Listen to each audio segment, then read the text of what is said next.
Welcome back to the Real Crimson Files. For decades, families of murder victims have lived with an unbearable question: will we ever know who did this? Tonight, we're exploring how genetic genealogy gave them answers they thought would never come. Beverly Wivel was just 23 when she was found murdered in 1993. For 32 years, her case sat cold. Then, in March 2025, a phone call changed everything. "We found him," the detective said, "and he's been living 3 towns over this entire time." This is the story of how modern genetic detective work is solving the unsolvable and giving families the closure they desperately needed. Genetic genealogy combines traditional DNA analysis with family tree research, using public genealogy databases to identify suspects through their relatives.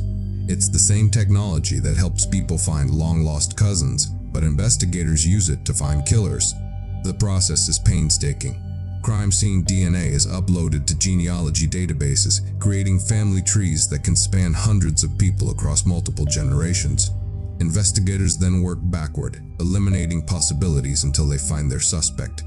Beverly was a young mother working as a nurse in Pennsylvania when she was sexually assaulted and murdered in her apartment. Despite extensive investigation, no suspect was ever identified. The case went cold in 1995. In 2024, Pennsylvania State Police partnered with Parabon Nanolabs to apply genetic genealogy to Beverly's case. Crime scene DNA was run through genealogy databases, eventually identifying a family tree that led investigators to Robert Morrison, 67, a retired maintenance worker who had lived in the area his entire life. When confronted with the evidence, Morrison confessed.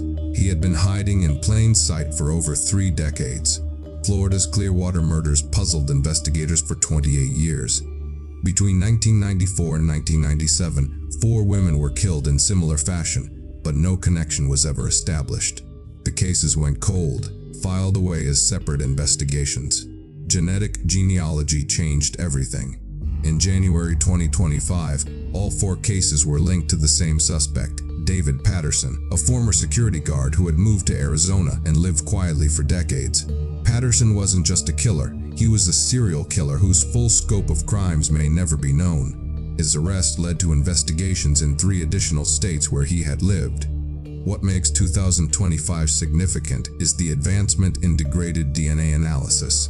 Cases that were previously impossible to solve due to poor DNA quality can now be analyzed using enhanced extraction techniques and improved database matching. The success rate is staggering. In 2025 alone, genetic genealogy has solved over 200 cold cases nationwide, some dating back to the 1970s.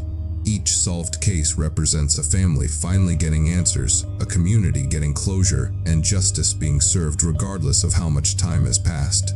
But the technology raises complex questions. Privacy advocates worry about genetic surveillance. Defense attorneys question the accuracy of family tree matching. Some genealogy companies have restricted law enforcement access to their databases. Despite these concerns, for families like Beverly Wivel's, the ethical debates fade in comparison to finally knowing the truth about their loved one's death. The genetic detective revolution represents one of the most significant advances in criminal justice since fingerprinting. Cold cases that seemed impossible to solve are being cracked at an unprecedented rate.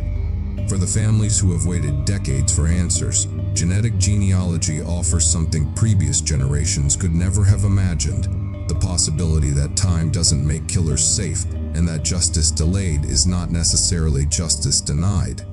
As this technology continues to evolve, one thing becomes clear: there may be no such thing as a perfect crime anymore. DNA doesn't forget, databases don't give up, and families never stop seeking justice. The genetic detectives are just getting started.